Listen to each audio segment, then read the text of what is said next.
Yeah, a lot of companies have different EM shops, and it may not explicitly say EM. When I interned at Canon, they advertised internship as a general affairs internship, and that's the blandest name you could get for something. So digging deeper into these job descriptions, I found out that it had crossovers with environmental health and safety, business continuity, corporate security, and emergency preparedness. So don't be afraid to get those odd internships or apply for them too, because internship is what you make of it yourself too. So you can push for more EM heavy stuff too if you want. Can I add on to that?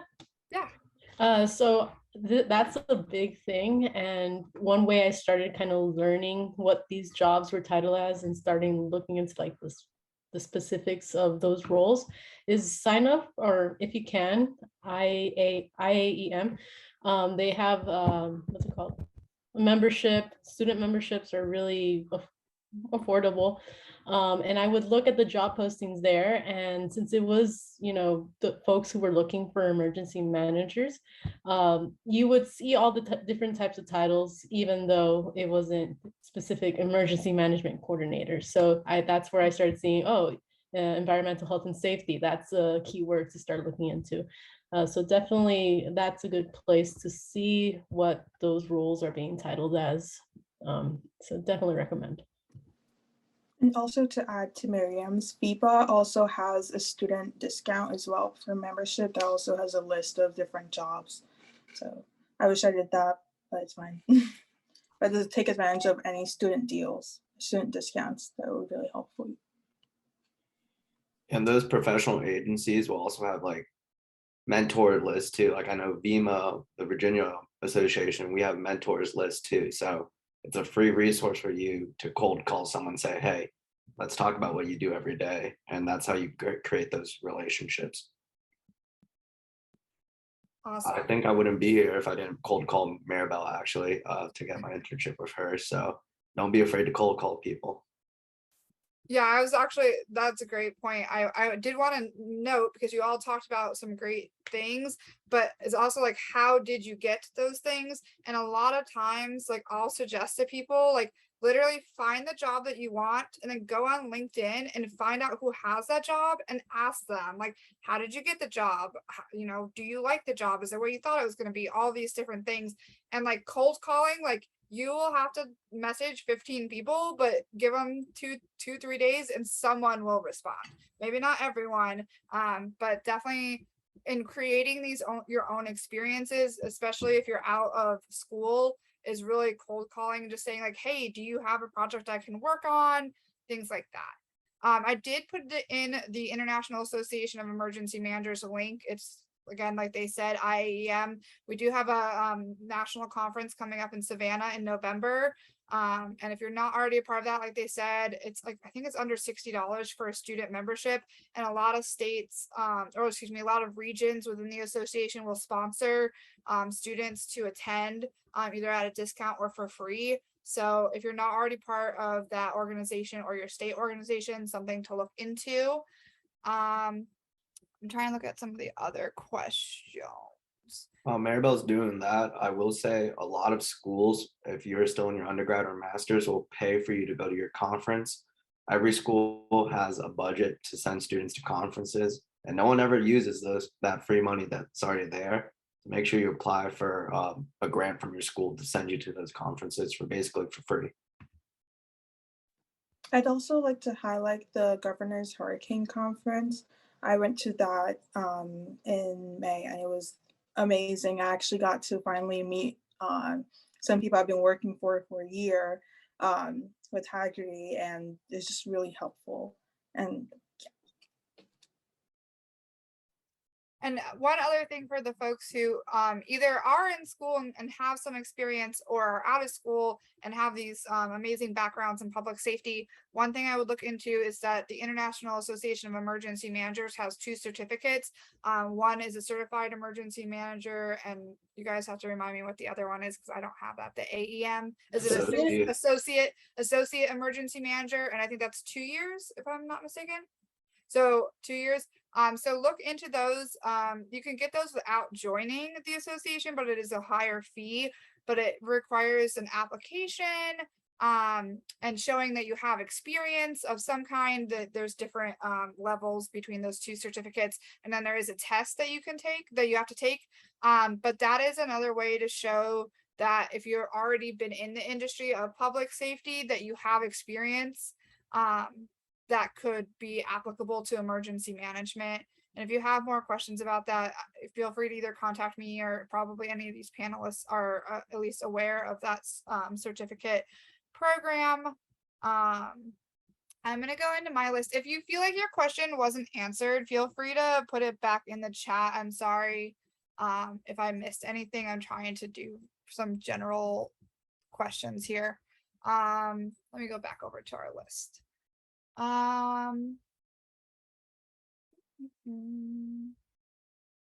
Maybe you guys could talk a little bit about, once you started getting interviews for positions, maybe what you learned from either not getting the position that you wanted, or just like things that you learned throughout the process of actually applying to jobs once you graduated and actually doing the interviews. Like, what did you learn as you got better at doing those interviews? And like maybe talk about like an example of how you explain some of the work. So like, I know you all have pretty extensive backgrounds in terms of internships and stuff, but can you talk about maybe how you took a project that you did in school and how you turned that into experience, if you did that?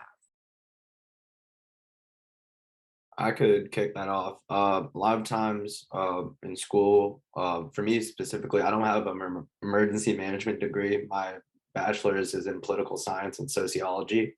So it's really hard to have that foundation knowledge.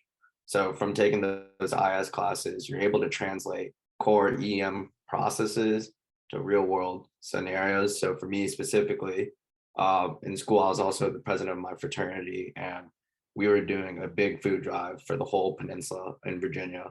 And in the end, I ended up using the incident command system to organize this whole food drive for about 80 guys, and organizing 18 to 22-year-olds is literally the worst thing you could ever do in the world. Never will do that again. But in the end, we collected 10,000 pounds, I believe, of food. So being able to translate how I used the incident command system with my fraternity, and they didn't even realize that I put them in the different sections. Like I had a logistics section chief, I had a planning section chief, operation, a liaison officer, a spokesperson, and they didn't understand what I was doing. But I ended up drawing out that whole ICS org chart that I made during my interview to explain that how EM concepts translate to stuff in the real world too. Like some people, practitioners used incident command system to plan their wedding.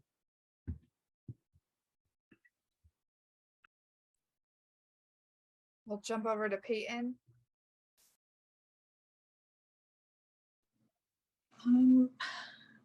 It's very interesting. I mean, I honestly don't have that much job interview experience, especially like from interning with Haggerty to being a full-time employee.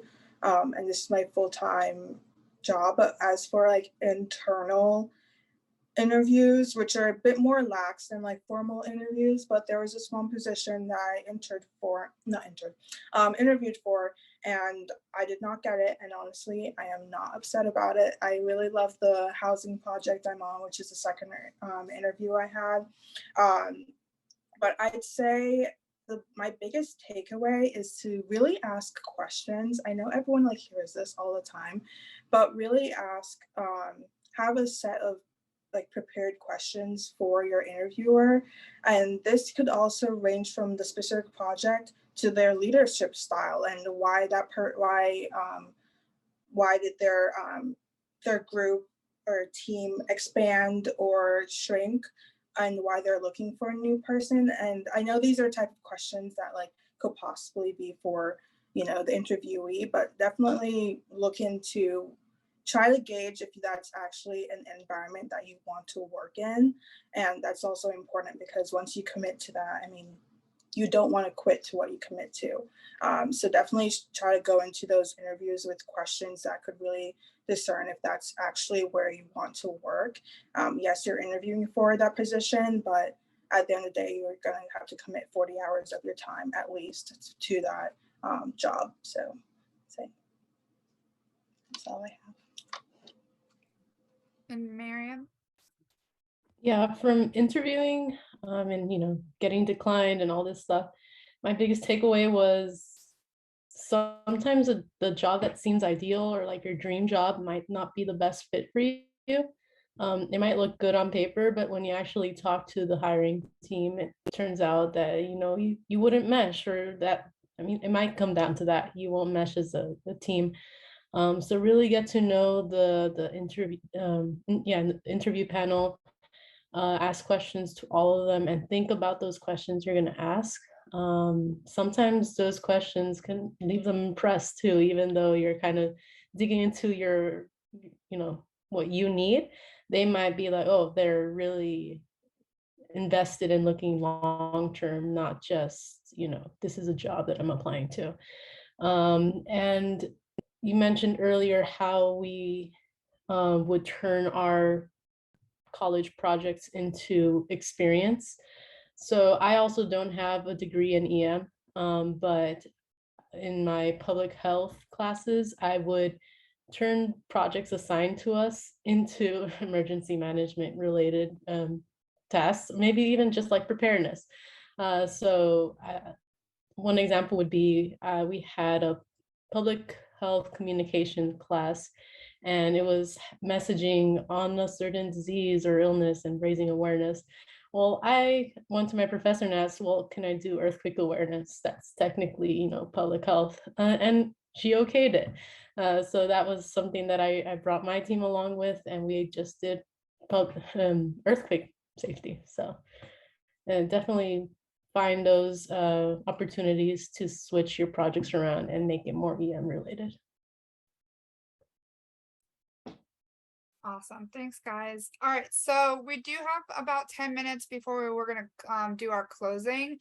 So the next 10 minutes, I would love to spend maybe talking about, like, again, anything that like really stuck out to you as you were going from school into the career place, things that you did that were successful, things you didn't do that were successful. Let's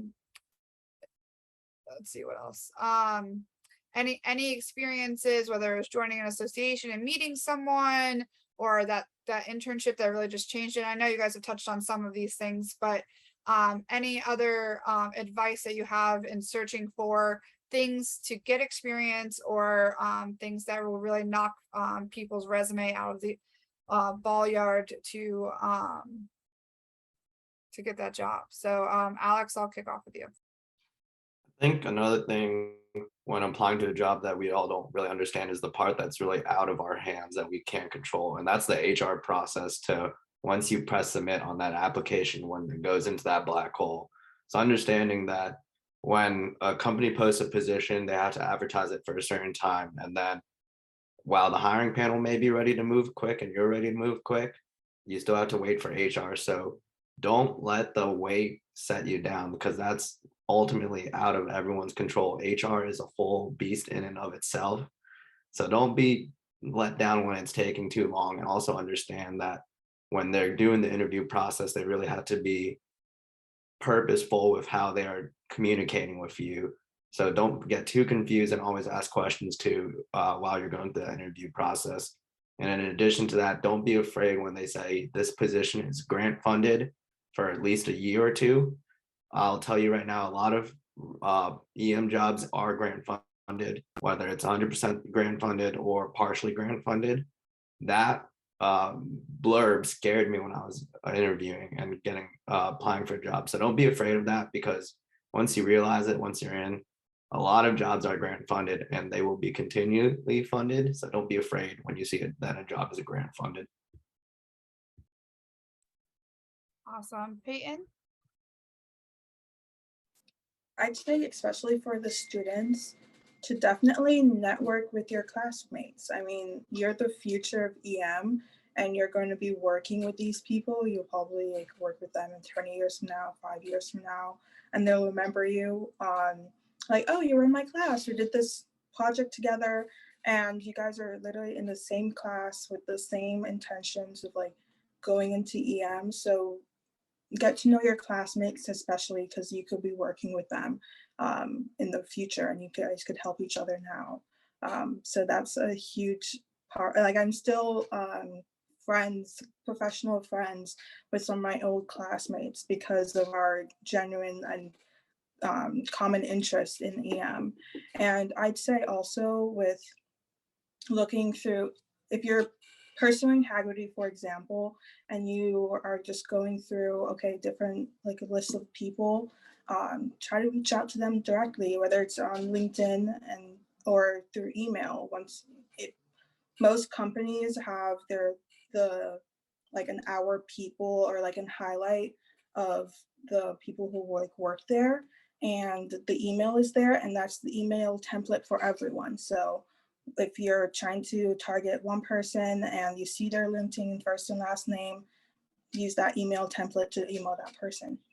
And yeah, I have no problem if I get an email from any of you guys. So yep. Miriam? Can you actually repeat the question?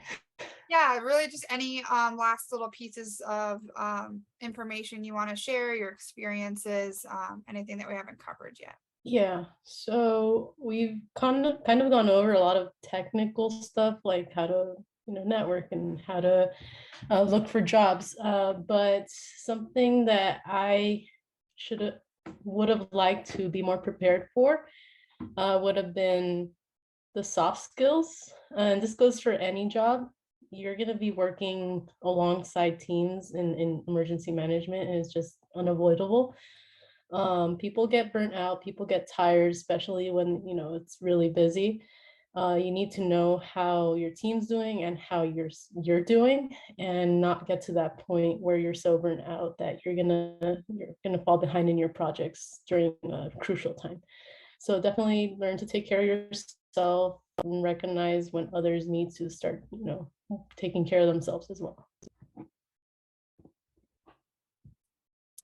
Wonderful. And I know we've had a couple folks join the meeting towards the end. So if you have any questions you want to put them in the chat, feel free. We have a couple more minutes. I guess, let me see what other questions we have. Are all three of our panelists members of IAEM? No, maybe not. Okay. Still So- running student membership from the internship. Not since I was a student. Not since you're a student, yeah. So one thing that we are working on is we do have a new scale that will be, right now the association goes from a student membership to a full membership, but we are putting in some new levels for once you graduate. And so if you're looking at the prices and you're like, well, this is going to be really expensive, we're going to have some more options. And it's also something like Alex talked about, negotiation. One of those things that I always negotiate for during that job transition is, are you going to pay for my association fees? Are you going to pay for continuing education? Our field is always changing. I mean, the world flipped over when COVID happened and everything went out the window, right? So continuing education, whether you've been in the field for a year or for 10 years or 20 years, like it's super, super important. One of the other things that I don't think we mentioned was some of the other certificate programs. There are a bunch of institutions that will do outside traditional school credits. We have Basic Academy and Advanced Academy and Executive Academy, all through FEMA and IEM. Right, IEM. Always, there's the other one that's a consulting company. And so those are other types of ways to get involved. Also looking up like working with the Red Cross CERT. I know a lot of people talked about the community emergency response team. And if you don't have one locally, you can always reach out to the National Association that CERT has a national association now, and find out other ways that you can get involved in terms of like remote work. They're always, looking for people who can help with exercises and things like that. Yeah, go ahead, Alex. In addition to CERT teams, you also have two other options. You have your Medical Reserve Corps, which is just in about everywhere in the country. And I was an MRC volunteer as well. And I was on their situation unit at the beginning of COVID, where I was watching people's social media and saying, hey, PIO, here's what's the biggest trend online right now. How do you create messaging to either stem the rumors or control that? So looking into different options like MRC, as well as your local emergency planning committee.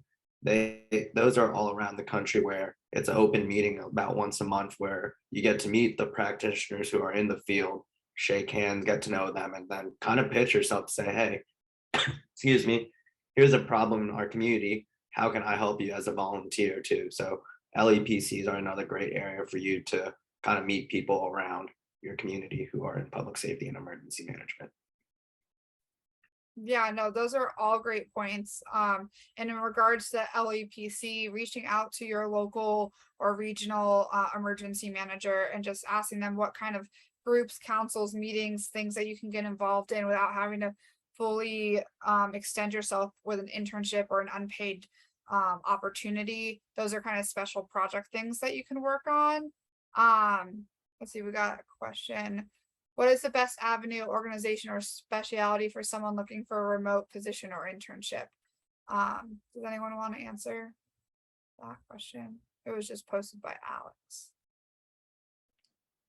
I don't think there's, at least in my experience with Haggerty and seeing their job postings, I've seen most of the on-site requirements is more for like project manager or like something like that, where they have to be on-site interacting with the clients. But as for associates, mostly remote, to be honest. I'm currently remote. It's great. But it's really tracking the companies online. Yeah. And LinkedIn, checking LinkedIn. That's important. And actually following the talent acquisition or HR person, because they always post what's available, and they'll specify whether it's remote or not. Same with the online website. And Tobias, correct me if I'm wrong, but are we able to do a follow-up email with some links to some of the stuff we're talking about? Yes, we certainly can. As long as Okay, they're 'cause- registered, we'll be able to send out a follow-up email.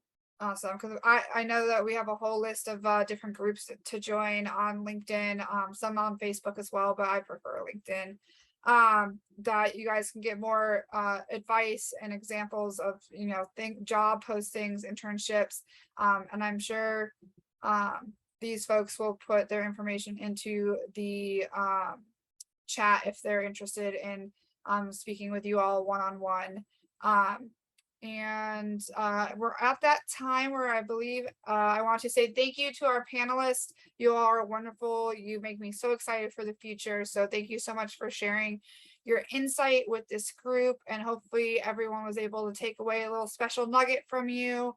I want to hand the floor over to Alexandra, who's going to talk about a new initiative with EMGI. Thank you so much. So first of all, these questions have been fantastic. You guys are on it, and the panel has been nothing short of fantastic. So this is just making me more excited for this initiative that we've been working on. So as you heard a little bit about EMGI, it's a wonderful group full of wonderful people that welcome anyone that wants to be a part of it in and support some initiatives. So it's a great volunteer effort. If you're interested in getting your AEM or CEM, that works towards it as well, as a professional contribution. This was actually one of the things that I used to get my CEM, and it was awesome.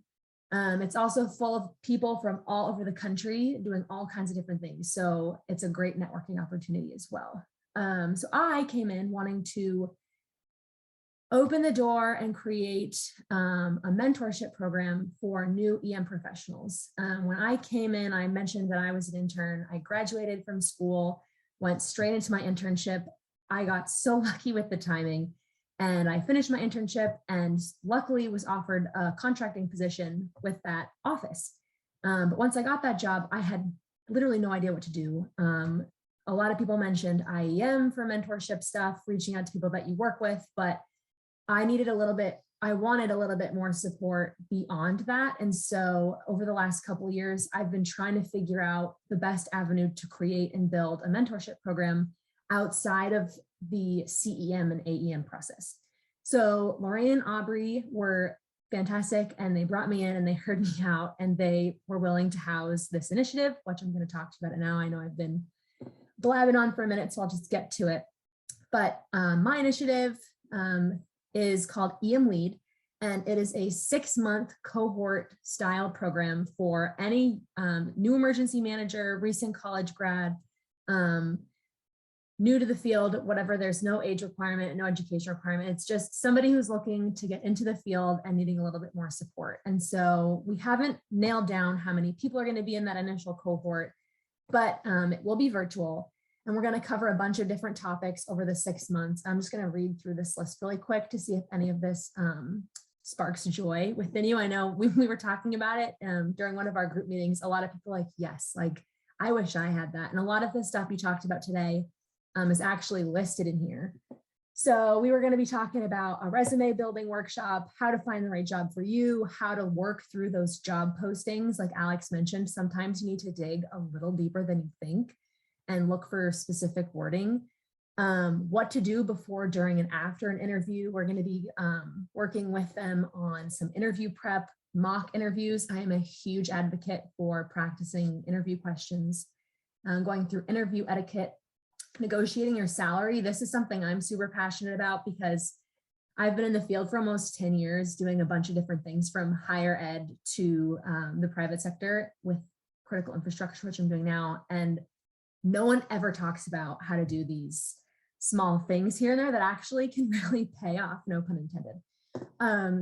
We'll be talking about communication things, you know, how to brief, conflict resolution, networking, how to really use your social media, both appropriately and, you know, some warnings that you should really keep an eye out for. And then, you know, looking for different experiences. A lot of people were talking about that today, where to find volunteer opportunities, internship opportunities, and then just trying to figure out where you can strengthen yourself, what your gaps are, what your strengths are. Getting through that to figure out what you can use for training, where you should be looking for training, going over professional certifications, all that stuff. So the list is, it's large, as you know. So we're going to be going through this, and we're working with a bunch of really awesome people throughout the field to build this curriculum. We don't have a like a specific start date yet, but we wanted to put the plug out there. So once we are ready to release the applications, you should see it all over social media, LinkedIn. Keep an eye on the website. If you're interested with connecting with me on LinkedIn, I can share my link in the chat so you can add us. I know that we'll all be kind of sending different things out from EMGI over the next year.